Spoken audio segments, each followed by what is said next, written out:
NCP মূলত একটা নতুন দল যারা স্বাধীন করছে এরা রাজনৈতিক করার অধিকার হাইতো না হাইবুকে কিছু লোক দুর্নীতি করে তারা বিতর্কিত হয়ে যাবো। হানান ভাই আঙ্গ হাতিয়া অবহেলিত নদী ভাঙ্গার জন্য কাজ করতেছে। 14 বছর জমিগুলো দখল ছিল মোহাম্মদ আলীর আন্ডারে। উনি এই জমিগুলো মানুষের বুঝিয়ে দিয়েছে নতুন জমি। এমন বিভিন্ন রোডের কাজ করার জন্য উনি খুব চেষ্টায় আছে। অনেক রোডের কাজ হইতেছে হাতিয়া। হানান ভাই এলাকায় হানান ভাই বাড়িও আমি গেছি। হানান ভাইয়ের সাথে আমি দীর্ঘদিন চলছি দেখছি, কিন্তু লোকটা সৎ, কিন্তু এটা ফবাঙ্গাটা ছড়াচ্ছে তারকে বিতর্কিত করার জন্য পরিকল্পিতভাবে উদ্দেশ্যপ্রণীতভাবে তাকে বিতর্কিত করার জন্য বাংলাদেশের বিভিন্ন মানে আমার অশুভ মিডিয়া এবং বিভিন্ন লোকে তাকে বিতর্কিত করতে চাইতেছে। এনসিপি মূলত একটা নতুন দল, এখন রাজনীতি এরা হবে শুরু করছে। বাংলাদেশে বিএনপি জামাতরা অনেক আগ থেকে রাজনীতি করে এসতেছে, এদের রাজনীতি হবে আস্তে আস্তে শিখে উঠতেছে, জায়গায় জায়গাতে লোক বড় আস্তে আস্তে বাড়তেছে। এর রাজনীতি করার অধিকার তো সবাই আছে, কারণ এরা এদের স্বাধীন করছে। এরা রাজনীতি করার অধিকার হাইতো না হাইবুকে।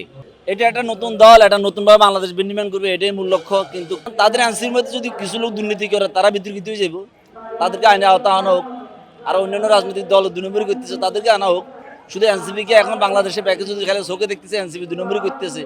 যে করতেছে একটা দলের মধ্যে তো ভালো খারাপ থাকতে পারে, দুইটা খারাপটারে বাদ দিয়ে ভালোটা সামনে আনুক। সবাইকে তো আর 2 নম্বর ভাবলে হবে না। আমি হানান ভাইয়ের এলাকায় আমাদের ওই নোয়াখালী 6 ওই এলাকাতে আমি একটা পরিবর্তন দেখছি। সেটা হলো হানান ভাই আঙ্গ হাতিয়া অবহেলিত নদী ভাঙ্গার জন্য কাজ করতেছে। এখন বস্তা নিছে, বস্তার জন্য একটা বরাদ্দ উনি সরকার থেকে অর্ডার করাইছে। তারপরে যে আমাদের এখানে গত 12-14 বছর জমিগুলো দখল ছিল মোহাম্মদ আলীর আন্ডারে।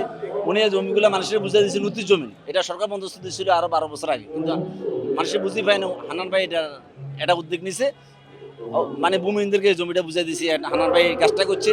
এমন বিভিন্ন রোডের কাজ করার জন্য উনি খুব চেষ্টায় আছে। অনেক রোডের কাজ হইতেছে হাতিয়া। ওনারা আমরা নেতৃত্বে হাই, আমরা দেখতেছি। আল্লাহ কোরআন বলছে মাল দেখে নেতা নির্বাচন করে না, জ্ঞান আর সাহস দেখে নেতা নির্বাচন করো। বাকরা 247 নম্বর আয়াত। এই আয়াতকে দেখি বর্তমানে জ্ঞান আর সাহস ওনার মধ্যে আসে বিধে আমরা ওনাকে হাতিয়ে নেতা হিসেবে মানে নিচ্ছি।